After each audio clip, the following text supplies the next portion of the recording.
to the bitter end. Come and join us, DNVR. We are DNVR.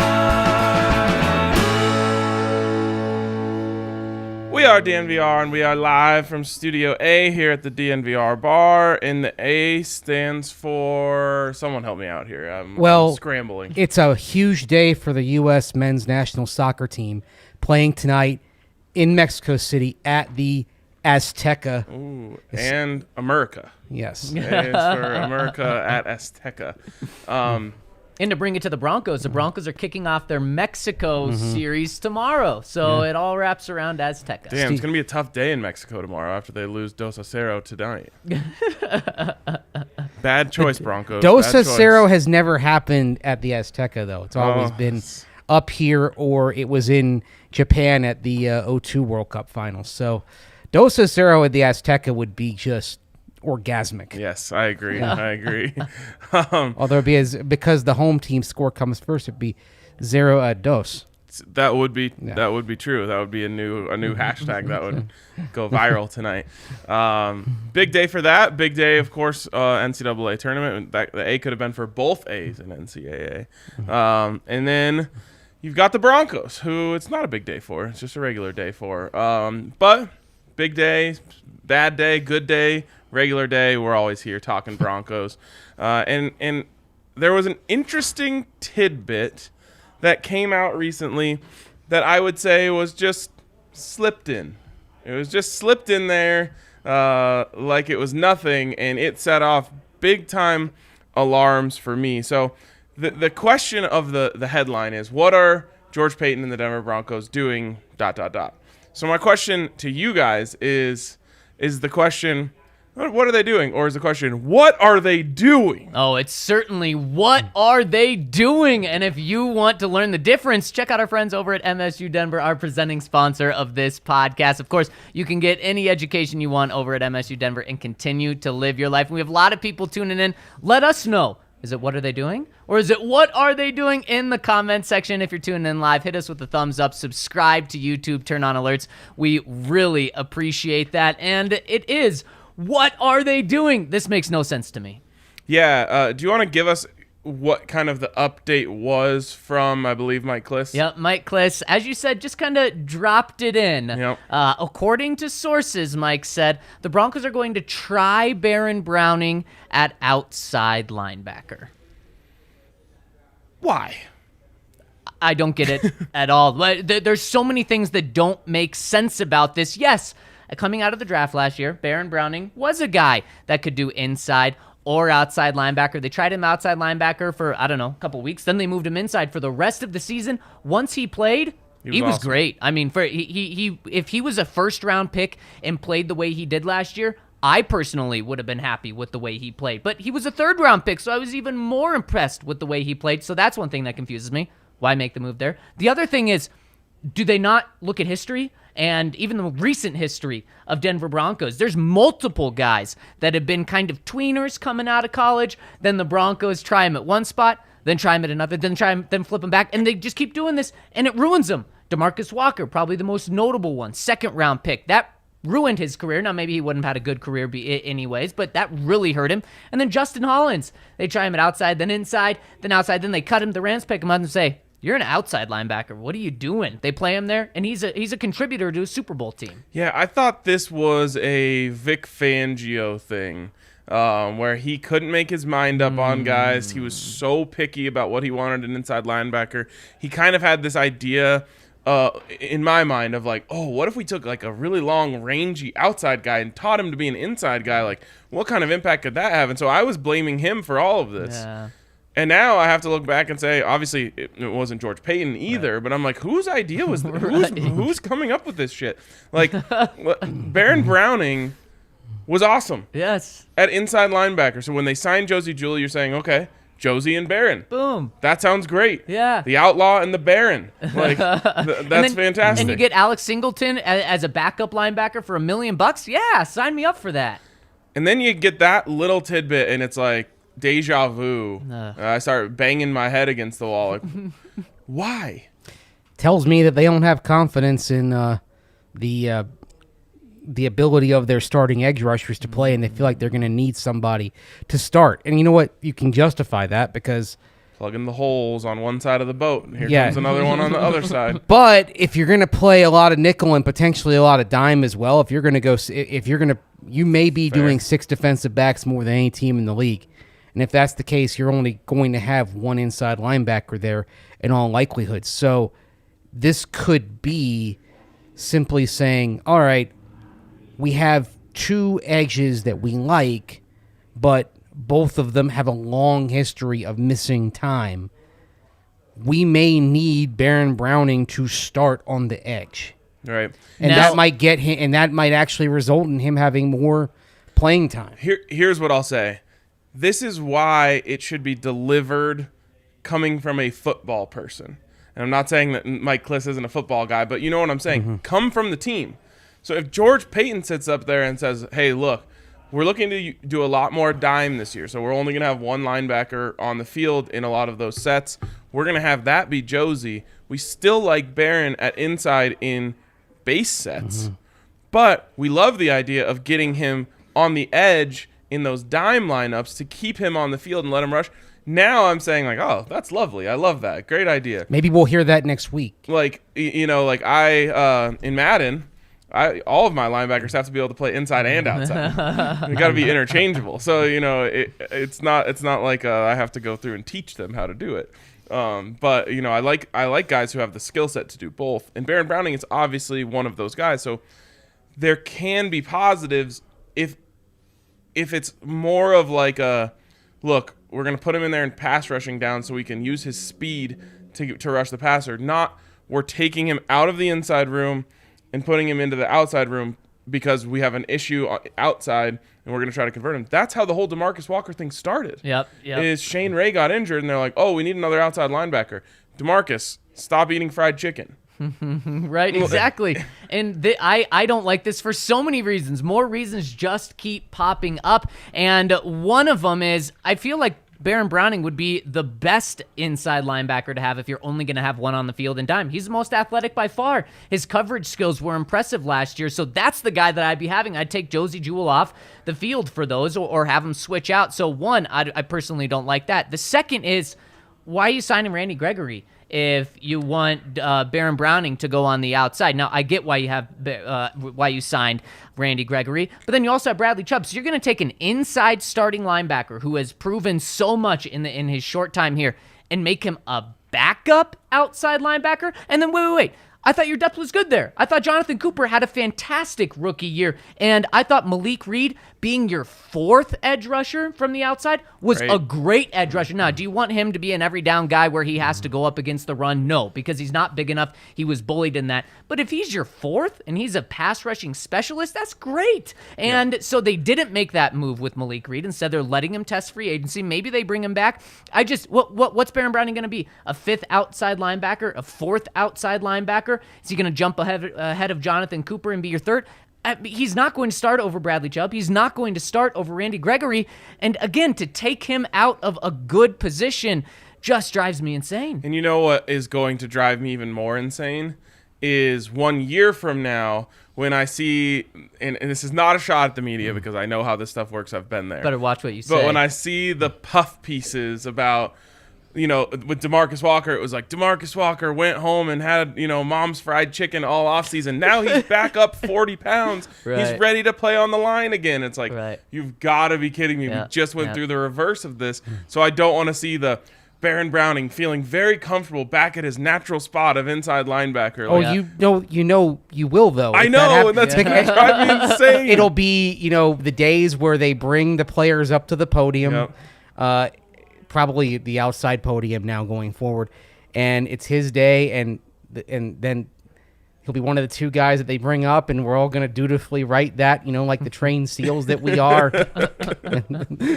I know, and I'm going to be, you'll be doing this, and I'll be doing that with my head on the wall. And something else with that is I'm sure this was very intentional from the source to Mike Kliss, and then Mike Kliss put it out probably just as the source wanted. The Broncos are going to try Baron Browning at outside linebacker. So we may be writing this piece, Ryan, at the beginning of training camp, midway through training camp. They tried it and it week didn't work. 3 or something. Yes, because that was something that happened with DeMarcus Walker and Justin Hollins, was it was kind of like not necessarily, okay, we're going to give him a full year. It's, oh my gosh, Shane Ray just got hurt. Oh my gosh, Bradley Chubb just got hurt. And now we have to panic and move him back. And that is the worst thing about this, is just going so quickly to move him. And he's good at inside linebacker. Yeah. I'm watching over Big Drive Spence's dogs right now, and one of the dogs is Joker, and he's just one that, wants to get into everything. Yeah. So I'm walking him on the leash, and he goes left, and he's trying to, and I like pull him back right, and he goes right, I pull him back left, he goes left, I pull him back right. That's what they do with these guys. It's like, don't get into that, don't get into that. Yep. And it completely, you end up zigzagging rather than going straight. And if you just walk straight, you get where you're going a lot faster than zigzagging. Are you trying to teach Joker that? I wish I could. Yeah, I wish I could get him to stay by my side. That's when you see someone walking their dog and the dog is just in lockstep with them. Yeah. You're like, "Whoa, It's that's incredible. a good dog." Yep. Yeah, I mean, I've got two Cavapoos. One of them walks in whatever I walk him, perfect lockstep. Couldn't be better. The other, it's a tug every direction. Like, she's just like left. She's like Spence's dog. Left. You go right, she goes left. Yes. You go right, she goes left. And so you got these. So one, I never have to pull. I never have to tug. Just always goes. And the other, it's always a fight. Yep. By the way, Yeah. I love the dogs. Yes. Both of them are amazing, and it's Joker's first birthday. So Hey, happy birthday. look at you. You get to spend the special day with Yes. him. How big is Joker, by the way? 30-something. Okay. So he's a mini Labradoodle. I No, thought- mini Golden Doodle. Mini sorry. golden. I thought you asked how old is he? 30-something. I'm going, oh my gosh. no, he's Wow. one. In Right. dog years, he's 7, right? Yeah, Yeah, exactly. there's been It's still new- 7 years, right? Or is it something else now? There's been new studies that early on it is that 7 years. So for like the first 3 years, they've progressed like 7 years at a time, but then it exponentially decreases over time. So it's not 7 years every year after the first. Well, that's Okay. good. So they live longer, right? If it decreases, It's the same. It just means like it doesn't, because then you have dogs who are like in their 20s. They're not 140. right? I mean, it depends on the breed and everything, because Good like math. there are some that have been inbred so much and they've got conditions that kind of cut their lives short. Right, and- right. And That's speaking too of sad for speaking me. of birthdays It and someone who has a long ways to live, Peyton Manning, 46 years old. Wild to think that if he was on the Tom Brady path, he could still be playing. Wow. Second most important birthday today, Peyton. Yes, Congratulations. yes. Second, you joined Joker. Anyways, I don't like this at all from the Broncos. I wish I could say like George Paton is smarter than this. Yeah. But maybe in the end he looks like the genius, and Baron Browning not only racks up a ton of tackles from the inside, but he racks up a bunch of sacks from the outside. What if it's not him? What if it's Evero saying, I think he can work better at another spot? Yeah, but like the GM should have the last say on that. It's like if Kale says, I think Zach would be better on the Nuggets show, like that has to go through. It doesn't Bold just take. happen, it has to go through the top. Right. And they give the final send off. Exactly. And then if it doesn't work out, it's not all on Kale. It's on that upper management. Right, exactly. Right. Zach could be good on the Nuggets show. Thank you. But guys, one more thing to this that may make us change our minds, and you hinted to this yesterday, Ryan. What if Bobby Wagner walks through that door, and then it's Josie and Bobby Wagner, or I'm trying to think of another big inside linebacker free agent that's out there, and I can't think of one right now. Then does it make sense? Is Levante David out there? No. Okay.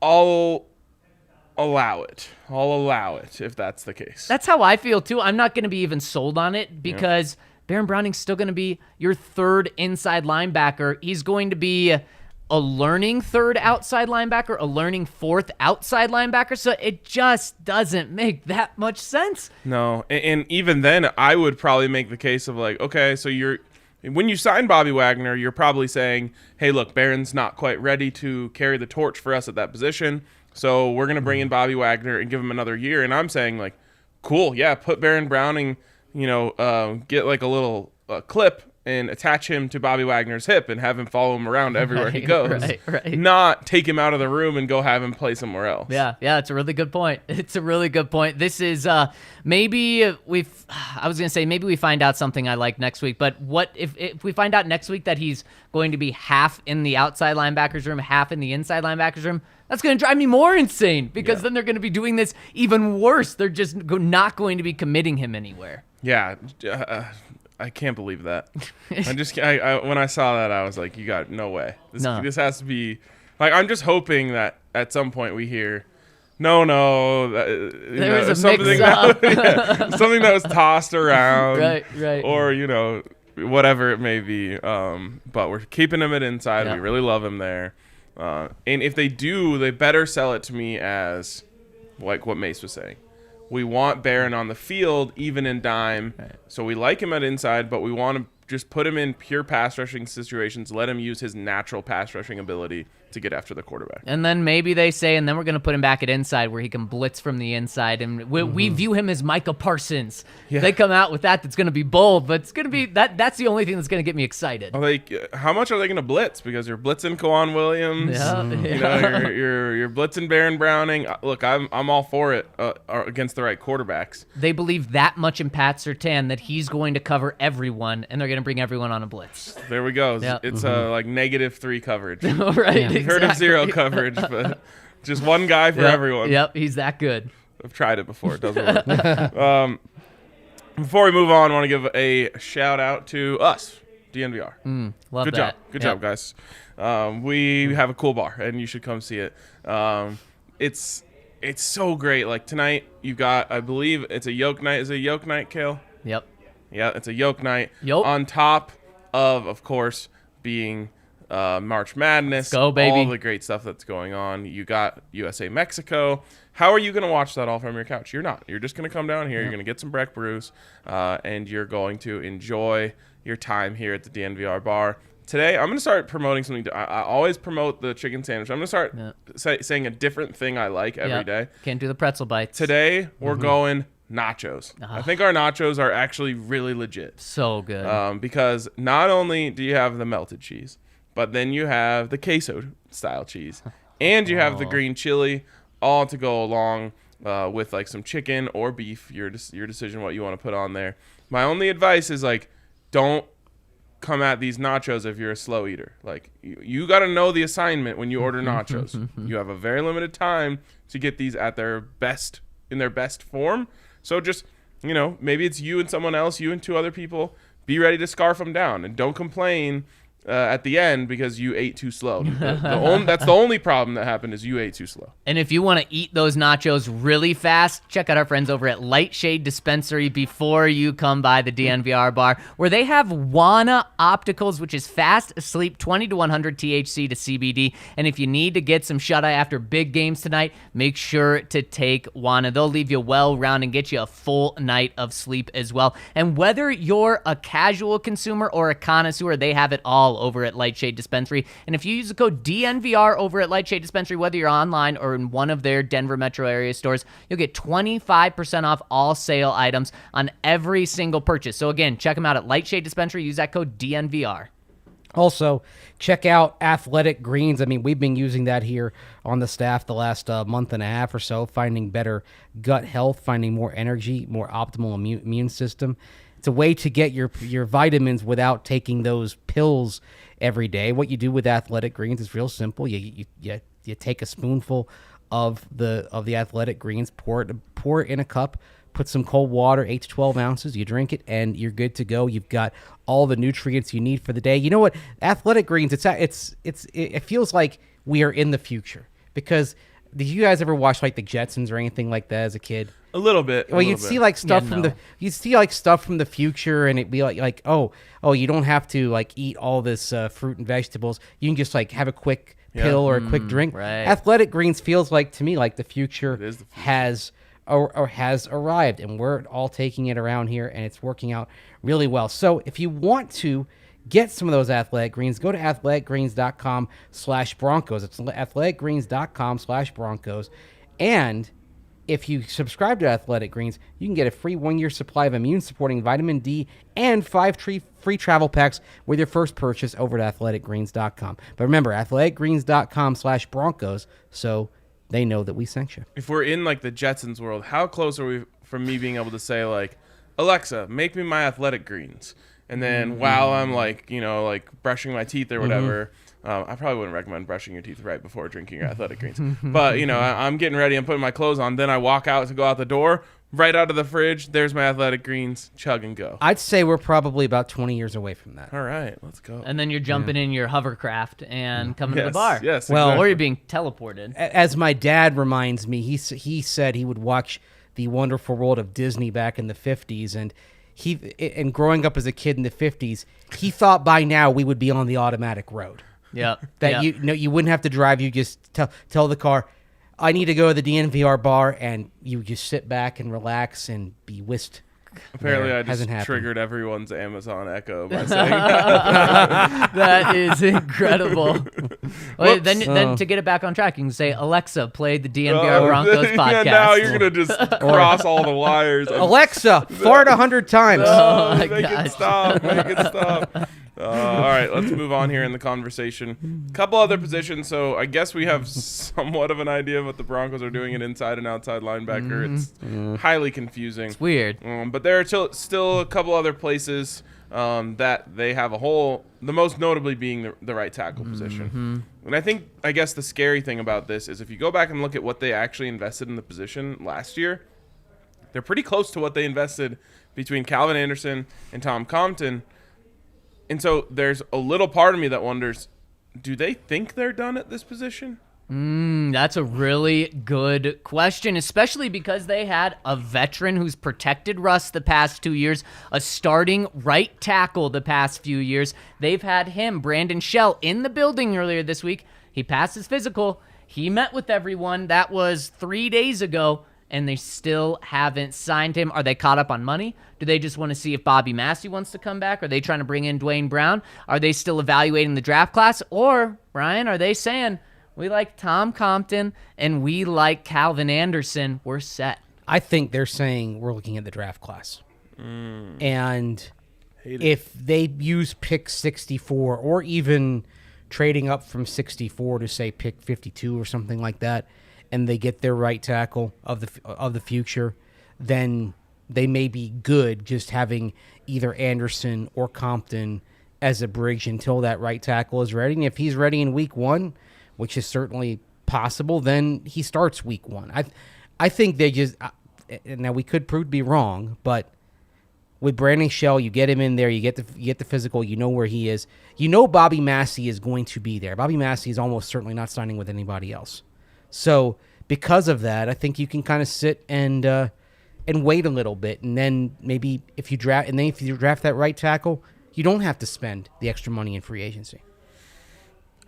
If they weren't at the back of the second round, I would feel a little bit better about this. Just because I don't like. I know you're saying of the future part, but that means someone has to be of the present, and I don't necessarily trust either of those guys. Sorry, Calvin Anderson.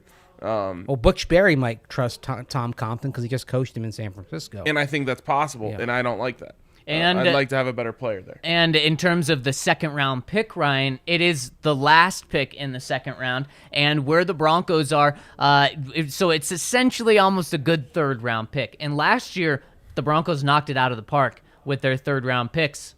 Neither of them started at the beginning of the season. Baron Browning, guy we just talked about a lot, wasn't a starter. He came in later in the year. And Quinn Meinertz, we love him, and I know the Broncos love him.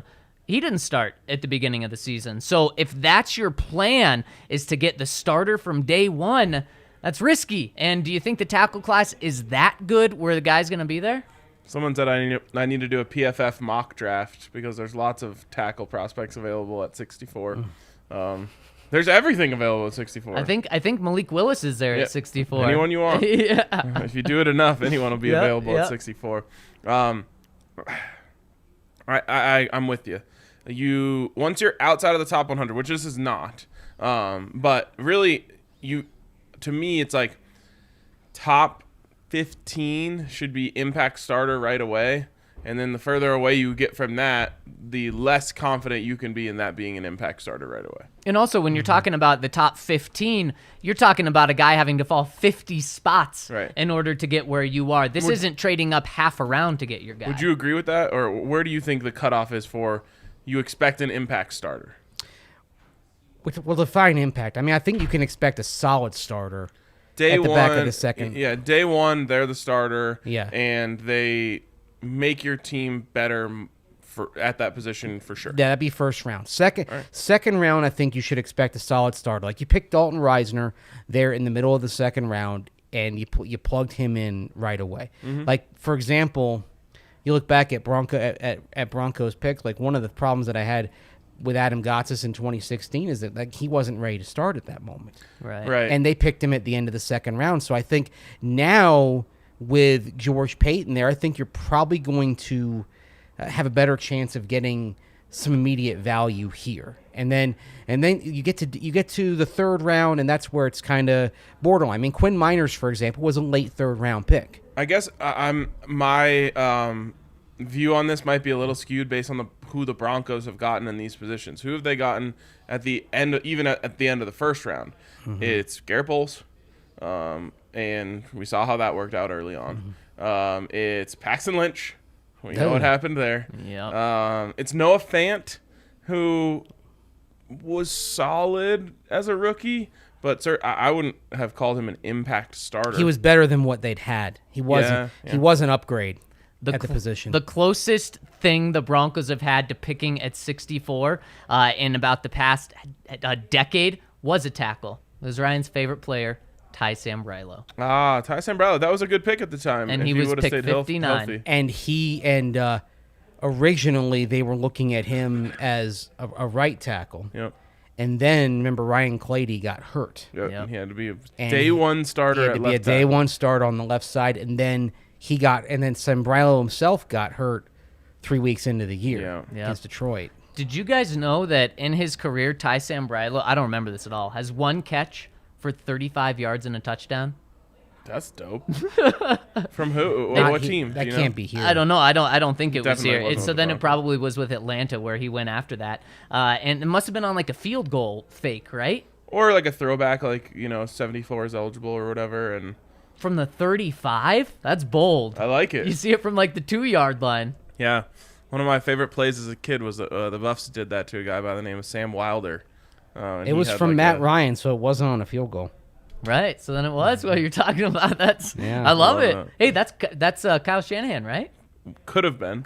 Right. Right. Actually, no. Yeah, I guess it could have been. I didn't realize it would make sense for them to do it in the year that they were just completely in their bag. Right. Everything's working. If Ty Sambrailo is getting a touchdown. By the way, I didn't realize he retired last season. Oh, okay. He announced his retirement last October 12th. Now he can cheer on the Rams every weekend. His dad is a Buffs fan. Met him at the airport once. He said, "Go Buffs" to me based on my gear, and then we got to talking. It's always funny when you get in conversations with people who are just. This is going to sound like a flex, but it's not. You get into conversations with someone who expects you to be a casual. Oh yeah. So they're like, "Oh yeah. My son, I really wanted him to go to CU, but he ended up going to CSU, and then he played for the Broncos." I'm like, "Oh, Ty Sambrailo." Yeah, it's impressive. And then they're like, "Oh, I'm shocked you knew that." That's my job. Right. I should know that stuff. And man, it's gonna be crazy when your son goes to CSU. It's definitely not happening. There's two options: either they go to CU or I don't have a son. Oh, okay. Or okay. So they get their college paid for, or they don't. Yeah, let's say the scholarship offer your son is getting is from CSU. To go to CU, you're gonna have to pay for it. Yeah, no, I mean, I can't do this anymore because people get all in their feelings. So I would support him no matter what. Good answer, Ryan. CSU. Good answer. Great school. Would you wear a CSU sweatshirt if your son was playing for CSU? Playing for CSU, your son is playing football or basketball or anything else for CSU, and you're in the stands cheering on your kid. Are you wearing team gear? I mean, yeah, I can lie right now and say no. I can lie right now and say no. Good for you. No, but that shows your priorities are in the right place. Well, and I've just seen enough of that case playing out in other ways. Where if Peyton Manning's son goes to Bama, like he's gonna wear Bama gear. Right, you know, right. You eventually. I like what you're talking about here. You know, blood is thicker than water. Yeah, or whatever. Zach has a kid, goes to Auburn. Zach's gonna wear Auburn gear. Yeah, of course. Yes, Easy. War Eagle, baby. It's War Damn Eagle. Yeah, exactly. Anyways, right tackle. Yeah. We talked about it a little bit. What else? Cornerback. Now, a lot of people still wondering, and I guess hoping, that the Broncos will bring back Bryce Callahan, even though they signed Kwan Williams. And we actually found out a little bit of news this morning about Kwan. His contract wasn't as expensive as people initially thought. It wasn't a 2-year, $7 million deal. It was a 2-year, $5.2 million deal. They only have $2.6 million invested in Kwan Williams, and we talked to him yesterday in his introductory press conference, and I certainly believe he's still going to be the starting nickel. But only a $2.6 million investment? That's not like a guarantee that this is your job and nothing can take this from you, like, Pat Surtain and Ronald Darby have. Yeah. Do you guys still think there's a window for whether it's Bryce, whether it's Chris Harris Jr. to come back? And what did they pay like Tremaine Brock that year? That's a good question. No idea. Yeah, but I feel like it's like you are in a competition essentially. If you're making less than, I don't know, $3.5-4 million, Yep. You should expect to be in a competition. Yep. Tremaine Brock's contract with the Broncos was $3 million. Okay, there you go. So he's making less on than the line. Tremaine Brock. Yeah. Wow. Which is kind of surprising. That is But a Bronco that I had forgotten about. Kudos to you. It's a big Vance Joseph guy. Yeah. Isn't he still in Arizona? Possibly. It's collecting the gotta be check. up there. Yeah. But the point is, I would say the cutoff is probably $3.5 million, which is what we thought he was getting. Yep. That's starter money. Yep. Back end of the roster starter money. Yep.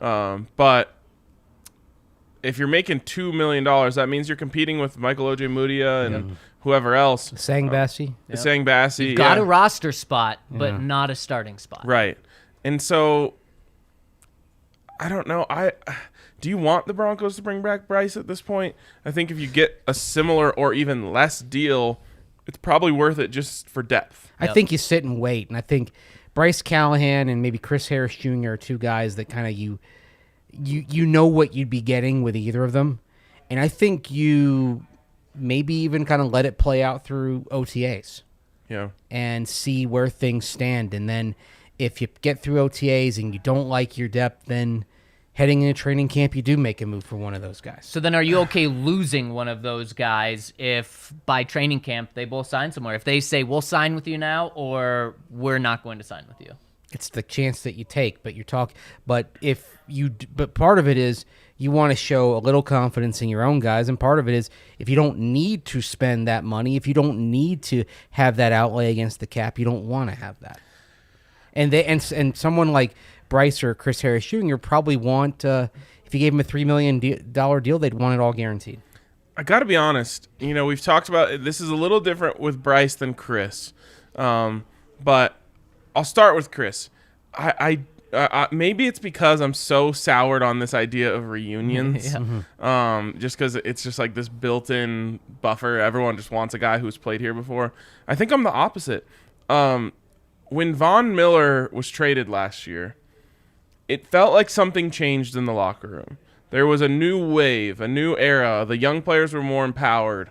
And he and Brandon McManus, who I'm not too worried about BMAC, even though I have my own issues with his attitude. But he was really the last holdover from Super Bowl 50 and Peyton Manning and all that stuff that we used to hear where, look, we need someone to replace Peyton, and it's kind of like a back in my day, we used to do things this way kind of thing. Right. And I'm not saying Chris is going to come in and purposefully do things and start comparing Russ to Peyton and saying, oh, I liked this better or that better. But even if it's just inherent, and it's just inside of you, you're kind of longing for the golden days. I don't really want that. Even with Bryce Callahan, like if you put him next to Kwan Williams, I'm just like, I kind of want the new thing because, you got a whole new fresh start on everything. And you're obviously not going to turn over the whole team. You're going to have a lot of holdovers. But I just like the idea of guys coming in and their first experience in this locker room is the Russell Wilson Broncos who are here to win. Well, I think that's why you don't do it right now. I think that's part of the reason why you wait. And a lot of these veterans that we're talking about at multiple positions, they're going to be sitting there and they're still going to be on the market as you get into the summertime.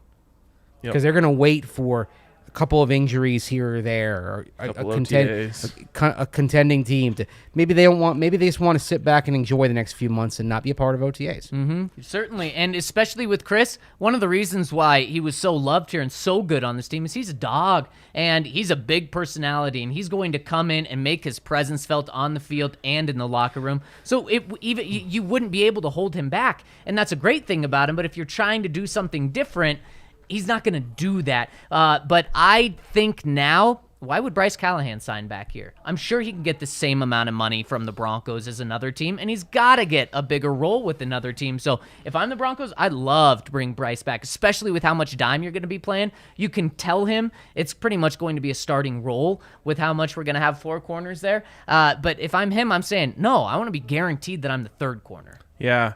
I wonder if the dime thing is actually going to happen, though. Like, I feel like everyone talks a lot in the offseason, and then when it gets to it, it's like, oh, well, we're giving up 5 yards of run, so we have to change things. Isn't that how the entire NFL is? Yeah. It's all talk, and then it comes back to it, and everyone just takes 5 steps back and does the conservative thing? Yeah, kind of.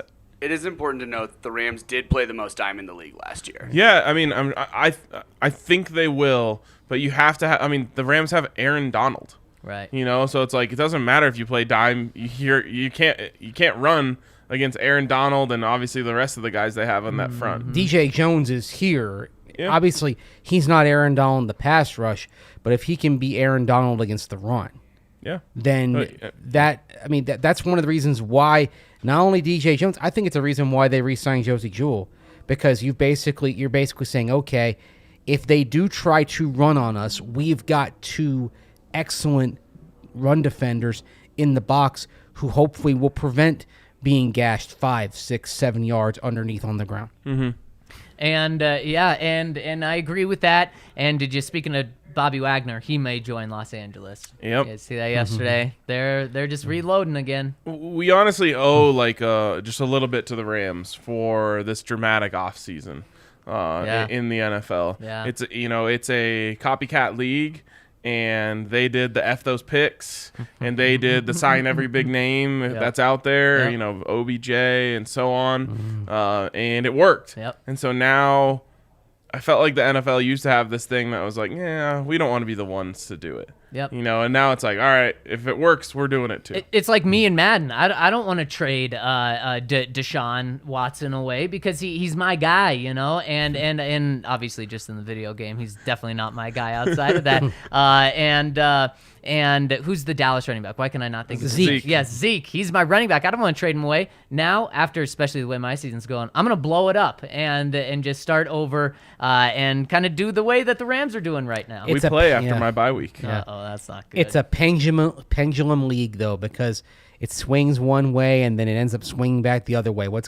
It's moving, counter moving. What's going to happen is a lot of these teams that are going for it are going to fall short. Yeah. Because there's only one Lombardi trophy to go around at the end, and then we're probably going to be sitting here 2 or 3 years down the line, and if let's say the Chiefs nail the draft picks, then we're going to be saying, well, the Chiefs, they got rid of Tyreek Hill at the right time, and they reloaded, and look at them now.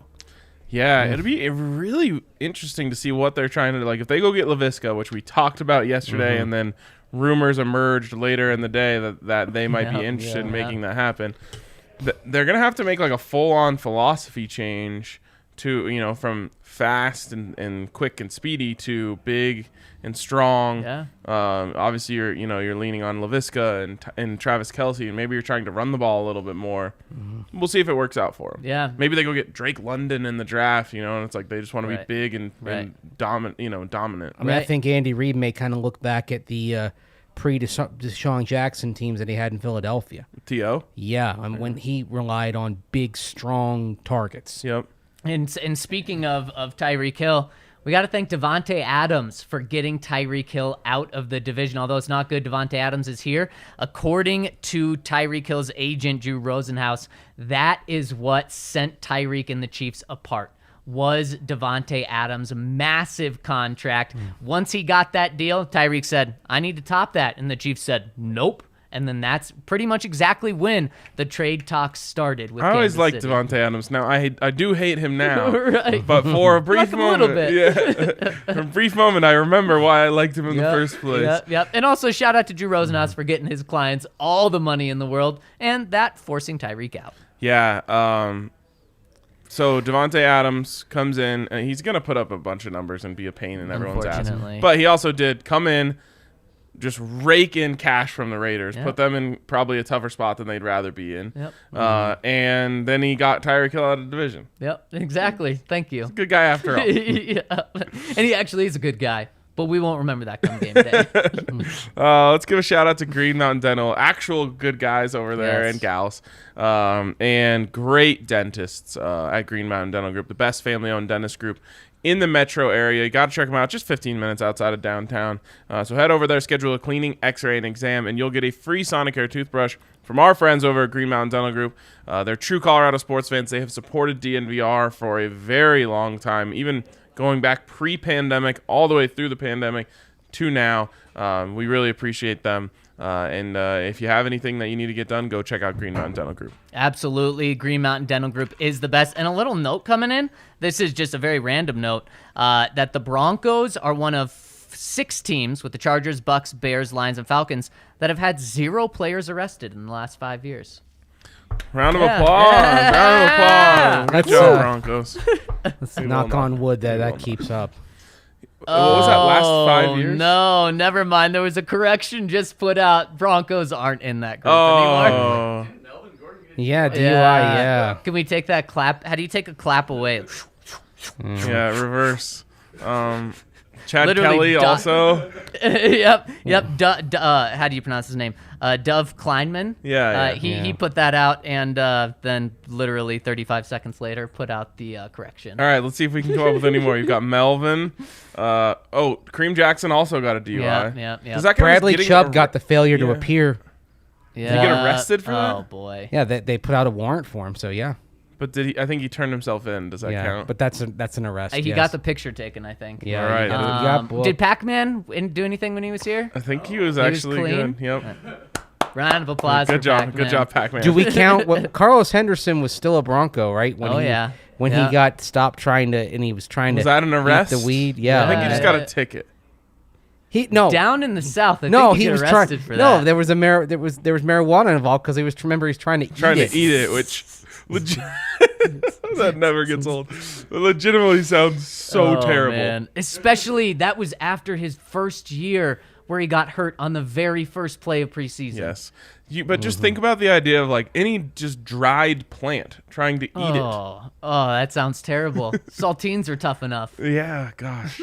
He literally did the saltine challenge. Yes, he did. With a very potent smelling plant. So there's actually like on USA Today. Sorry for that Keeps terribly wrong stat. USA Today keeps an arrest or a database of arrests. Pardon me. And let's see here, and it goes back to the year 2000. But Broncos are probably going to be Chubb way last higher. year, failure to appear. Melvin Gordon DUI. Kareem Jackson DUI back in that's what that 2019. one. Chad Kelly trespassing. Yeah. Most entertaining. one. Adam Gotsis had a sexual assault, but Yes. wasn't. He was arrested, but he ultimately, I believe, wasn't. He was accused but not charged. Carlos Henderson, the marijuana incident, and Will Parks had a Domestic. domestic violence, like a non-physical domestic violence All right. incident. This was Cody fun. That was Latimer, very traffic wrong. warrant. Yeah, sorry. I mean, Cody Latimer got arrested for a failure to appear too. no, or a he traffic thing. Let's see here. pay your tickets. Latimer called police and alleged his girlfriend hit him. Police Oh, found an I remember outstanding this. traffic warrant and arrested him for that. Wow. Oh, jeez. Wow. Yeah. Then he had the crazy thing with his son last year. Yeah, and that was Yeah. obviously when he wasn't with the Broncos. All right. Well, that was like kind of funny for a second, Yeah, and I then know. Yeah. really not funny Big for a downer. second. You know something to pick us up? Our comment section. All right, Talking let's go to the people. Should we hit some super chats first? First one coming in from Dylan. He says, "Who's your favorite Bronco of all time and why?" Wow. Mine, I'll go non-superstar, although this guy was pretty much a superstar. Al Wilson. Yep. I absolutely loved him. He was like the last pure middle linebacker that was a dog that could do it all, in my mind, that the Broncos had. Mace, you want to go? Steve Atwater, John Lynch. Okay. Yeah. Yep, very good. Yeah. Steve's always up there. The only now that I know Steve, it's like boosted him so much higher up my rank. But I obviously was 5 years old in '97, so like I'm at the end of Steve's career when I start watching the Broncos, at least every single time. Oh man, I don't know. This is actually harder. I feel like I should be more prepared for this. I'm not gonna go Elway or Manning. It's too easy. Yeah. I think I'll probably go Champ. Yeah, that's a good one. Even though it took me a little while to come around on Champ because I loved Clinton Portis. So like I was skeptical of Champ when he came around. Yeah. And by the end of it, I mean, he's just so cool. Like his on-field swag was so perfect. It wasn't overdone. He still looks so dope out there. First ballot Hall of Famer. Yeah. It's either that or TD. Yep, very good. And chime in the comment section if you're tuning in live. Let us know. TJ Ward, Aqib Talib, Steve Watson, Romanowski coming in. Of course, I mean, Tebow. He's close. He's close Oh for my me. God, get out That of here. run was so Why? magical. I gotta throw some love out there for DT, just Yeah. because Of course. everyone that's my DT, age is absolutely. gonna be up there. Chris Harris Jr.'s up there. Von Miller, we have chiming in. There's so many, especially in the past 2 decades. Yeah, I think I would go TD. I think There we go. I'm going back on There you Champ. go. Sorry, Champ. Wow, you're doing them dirty like that. Yeah, All sorry, right. Champ. All right, let's hit another super chat here. Next one from Max Power, hitting us with a pound. Says, still have $20 million in cap space. Who should they sign? I just don't think they're going to, so I don't want to get anyone's hopes up. I think they agree. should sign Honey Badger. Yeah, and I don't think they're going to either. I think it's going to be just filling out the roster. Yep, exactly. Yeah, I mean, Sign some college free agents and draft picks. Yep. remember that you can carry over every last dime you save. And You're we gonna need it. don't think this is the Broncos' year where they're going full in. Obviously, they're going pretty much in, but maybe they save a little bit so they can go full in next year. Yeah, I mean, I would look at what the All Chiefs in. are doing, though, and say, our window is very ripe right now. Yep. It's certainly that's what the Chargers are doing. That's for sure. And Ian B says, now that many teams have acquired quarterbacks after the combine, can we see a lot of them dropping late too? Wise for the Broncos to draft a project quarterback. Saying, like, could you get a project quarterback at the end of the second late round? in the second. Here's what I'll say. The Broncos did this once before. They acquired a Hall of Fame quarterback and then used one of their first draft picks in the next draft on a quarterback, and I hated it, but I guess they could have just made a different decision, and they would have never had to acquire the current Hall of Fame quarterback they have because they already would have had him. So I hate it because it's just this is your window. Brock Osweiler was never going to start for the Broncos for 4 years, and those 4 years were your Super Bowl window. But you had Peyton Manning coming off of the neck surgery, so it was a hedge on that. At that moment, because of the multiple neck surgeries, right idea, wrong guy. I hate that excuse. You went and got Peyton Manning. You were planning on having him, He didn't have. I mean, but he could. We're going Plan A. I know, but understand that at that moment, when they were working him out at Duke, he didn't have all of his strength back. Yeah. And it turned out he would never get the feeling back in his fingertips. So and his contract was basically year to year based on a physical. So, I mean, it's easy to kind of say that with hindsight that it was a wasted pick. But based on what the landscape was at that moment, I think having a hedge at quarterback was the right idea. It was just the wrong guy. Man, I'll just say I I hated it at the time as well. And I can say that confidently. And I agree. I was that way too. And with Russ, if Russ gets hurt, you're done. Your season's over. You're not winning the Super Bowl this year, and I'll touch wood for that. And on top of that, if you're gonna develop this guy for 4 years, and then let him walk. So I don't get it. You can draft a quarterback Not until day 3 right now. Day You're 3 not in the business of developing Yeah. second-round quarterbacks. Day right 3 quarterbacks are fine because Sure. if one of those lottery tickets pays off, then you trade him for a much higher pick. Effectively, you could turn a 5th-round pick into a 3rd or 2nd-round pick. It's the old Ron Wolf philosophy. Yeah, my thing is there is no plan B. Yes, exactly. John was right Yes. when he said that, and that's the way the Broncos should approach And this. yes, we can kind of live in a world where if the Broncos had drafted Russell Wilson instead of Brock Osweiler, then we probably would love that idea. As now we would be saying like Russ is getting up there in age, and so do you try to replicate it? But who knows if Russ, is the same guy, if he even stays with the Broncos, or if he just does what Brock does and says, man, you guys made me sit around for so long, I hated it, I'm going somewhere else. Here's what I think would have happened. I think he would have come in for Peyton when he was hurt late in 2015, but Peyton wouldn't have gotten the job back. And then That Russ would've takes been the Broncos something. to the Super Bowl, and Peyton never Peyton falls moves. in love with Denver. Yeah, he moves back right to after. Indianapolis. Yeah, Yep. and I think he would have held on to the job. Wow. And then there would have been no question as to whether to re-sign him. Right. That negotiation would have had. If it had not gone the way the Broncos wanted, they would have given him the franchise tag, and they would have had him for Insane. 2016 and beyond. Insane what that Yeah. universe could have looked like. Yeah. All right. Should we hop into the comments Let's section? do it. Let's do First it. one coming in from Melbourne Bronco. My boys, I can't get my head around yesterday's ratings. Tyreek is a superstar, and the Chiefs will miss him, but they must have a plan. No way I'm writing off KC just yet. I have the Broncos 3rd, purely on the roster, but after 3 to 4 weeks into the season, that could change quickly. I'm still worried about our offensive line protecting Russ. And a little tip for the gamblers out there, boxing match Ozzy. Tim Tisu versus Gerald Gassa in LA this weekend. Add Tisu by KO in your parlays. You won't be disappointed. Cheers, and let's ride. All right. I'm doing it right now. Yeah. If the Chiefs had a plan, if this had been the Chiefs' plan, it wouldn't have all kind of blown up just because of the Devontae Adams contract. This was not.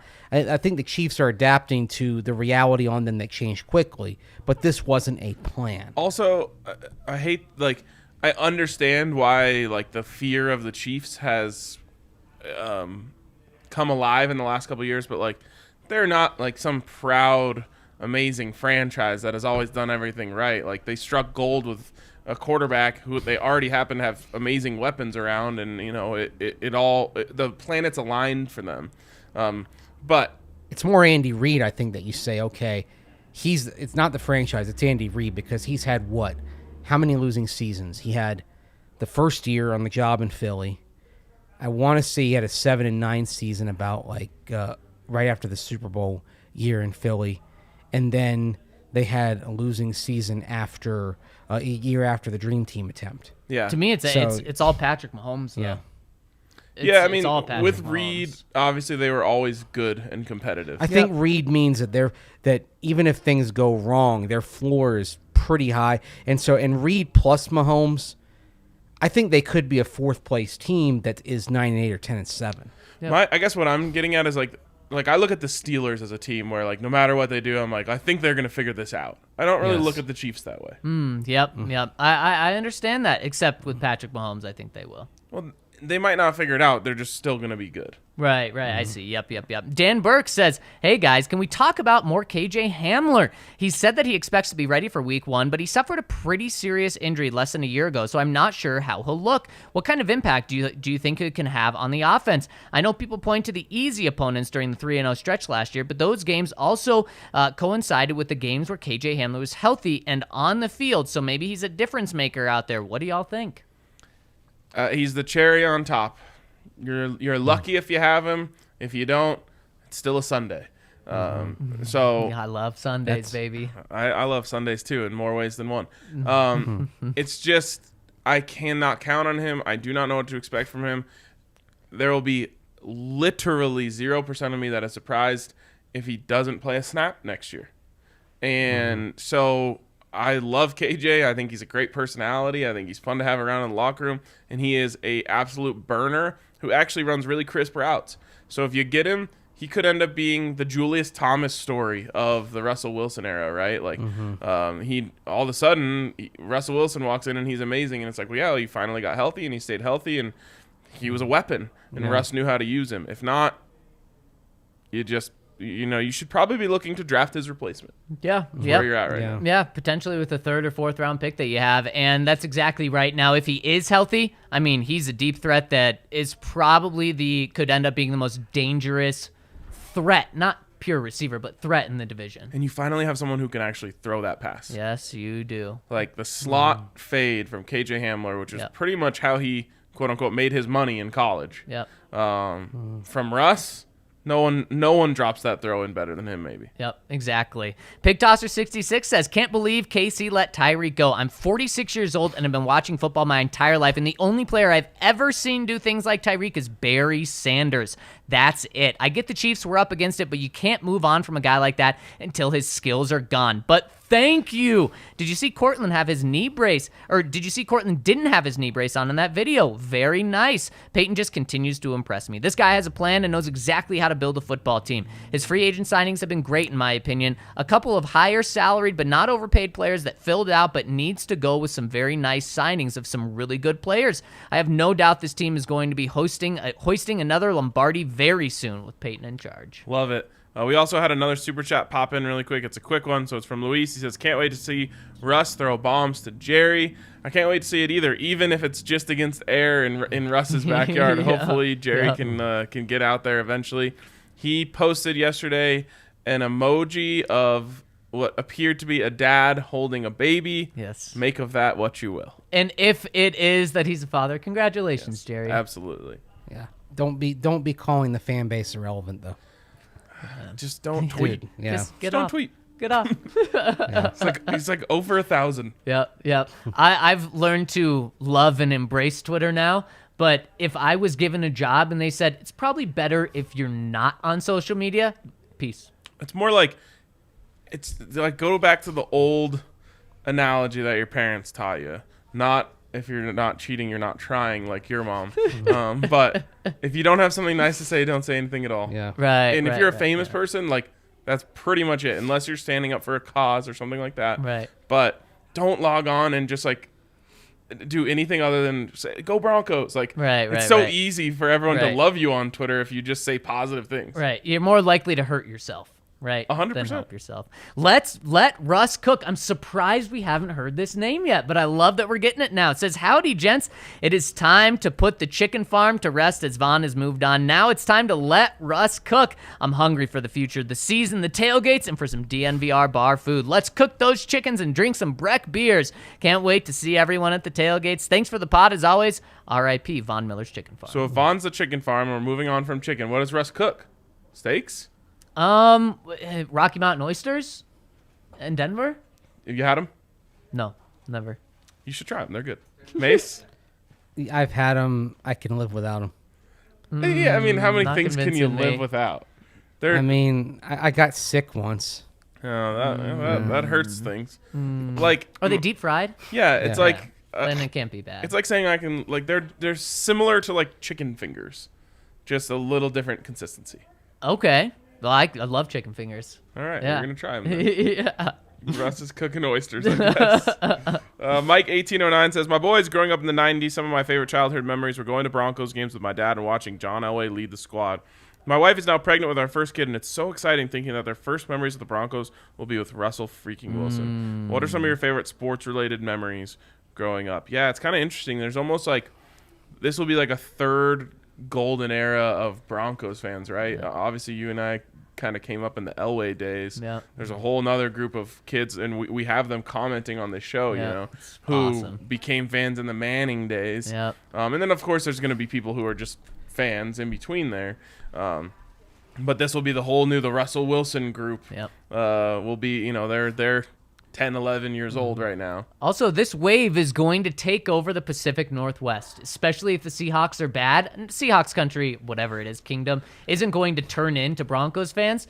But there's going to be a lot of more people cheering Seahawks for 'em. country. I don't know what they are. I think Seahawks I land? think they're just the 12s. Okay. Well, here's an interesting thing: is Broncos country obviously stretches more miles than any other fan base. But it does creep up into Montana, Idaho, all those areas, and a lot of those are Broncos, Seahawks divided. You're probably going to take some of those Seahawks fans Big time. that are surrounded by Broncos fans anyway into Broncos country. Yep. And if they're smart, they would change. Especially young ones. Exactly. Bronco Oiler says, "Hey guys, with the change of scheme and quarterback, are there any offensive players whose stock you think would be down? Hard to imagine it would be any of the receivers, but I'm curious as to how it'll shake out with the offensive line group, as many of them were drafted and acquired for different blocking schemes. Would you presume it's stock up for guys like Bowles and Reisner, potentially down for Muti and Meinertz?" It's interesting. I know Miner's stock is not going down inside the building. Exactly. No. But- Muti, I think, is trending down. Yeah, I mean, he is a mauler. He loves to get out and pull and knock someone out. He was really awesome at it when he did it. But I would say his stock's a little bit down. It doesn't mean he's an athlete, so he can adjust into more of an outside zone guy. But even Dalton Reisner, who was brought in to do this, had started getting pretty good at getting out there and knocking people over. So I wouldn't be surprised if you see the Broncos still incorporate some of those pulling guard concepts. Yeah, it's a really good point. Dalton Reisner's stock is certainly up, at least right now. And I would say a guy that's doing a good job not letting his stock trend down is Lloyd Cushenberry right now. I would say initially his stock is trending down because I do think that Graham Glasgow is really going to give him a run for his money at center, but maybe I'm reading too much into it. I think it's great that he's out there with Russ. Was it Russ that brought up Quinn against the Cowboys? Yes. Yep. And he brought up Cushenberry when he was going through the list. The other thing is, if Russ says, I want Cush as my center, He's your center. Cush is the center. 100%. That's why I think it's brilliant for Cush to be out there. Everyone's asking, where's Jerry Jeudy? Where's Graham Glasgow? Yeah, it's Why great. is he not at Russ camp? It's a great question. Is that what we're calling it? I think so. Okay. Camp Russ. Camp Russ. Like kind of like Camp Randall? Yeah, Camp Russ. Camp Russ rolls off. Just having camp come first, I think, rolls off the tongue. It makes sense. Camp Russ. Russ camp is easy, though, too. And then do you think it's just cooking with Russ? Is that what dinner is? Maybe. Yeah. He's got Everything's the chef's got to be hat. branded. It's trademarked. Right. Yes, of course it is. Gosh, What if you credit to having the Broncos logo, the Broncos word mark in the end zone.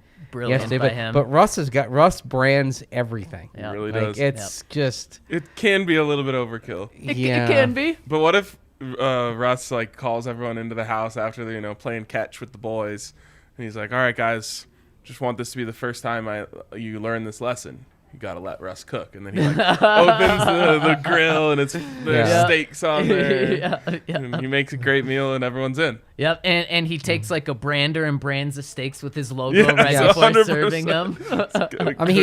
You figure his chef's hat and his apron probably has the logo on it. And it says "Let Russ cook" Or because he let has Russ that cook. trademark. Yes. Yeah. Oh my gosh. But we're still allowed to say it. You know what? I've got respect for it. Everything's an opportunity. I respect it the is. hustle. His It's brand it's a little cynical, but I respect the hustle. His brand's about to explode even more because the opportunity he has in Denver and in Broncos country to let his brand grow is way more. Can we say now that Russ is cooking with gas? Sure. Yeah. Diesel from Vaughn's perspective or regular? No. Maybe high premium? Propane. Propane. Okay. What was I just about to That's say? explosive. Is there going to be a line of restaurants, or is it going to be a line of cooking gear? I think it's cookware. Everyone has a restaurant. It's going to be a That's restaurant. what I mean. What's it going to be? Russ? That's why Russ's? That's why I think it shouldn't be a restaurant because everyone has a restaurant. Russell's. So I think ultimate steak. Yeah, I think he should go for the space that isn't owned by John probably Elway, do Mike both. Shanahan. He's going to have a Russ's. I kind of like Russell's No, Steakhouse. Russ's this does And it just says let Russ cook. it's like Texas's. It just does not roll off the Right, tongue. that's why it's because Russell's. Yeah. And then you're serving russet potatoes there? Yes. Yeah. And Brussels sprouts. There we go. We're cooking now. Now we're cooking. Unfortunately, right as we're cooking, we're about to get out of here. This is a fun show. We do have one last super chat here from Gears, Gains, and Games. First time I saw you guys, it was the 3 Ring Circus with Perna. Now I'm a daily listener. Maybe another collab coming soon. Let's go. Love to hear that. And yes, definitely another collab coming soon. Absolutely. Three Ring Circus is made for Brandon Perna. And speaking of Three Ring Circus, tomorrow, noon, we have an awesome guest. Our friend Romy Bean. I mean, come on. She's made for Three Ring Circus as well. Yeah. It is going to be awesome. Tune in to YouTube Live. And, of course, we'll be dropping it on the podcast side. All right. Thank you guys so much for tuning in. Hit us with a thumbs up on your way out. And we will catch you tomorrow on the DNVR Broncos podcast.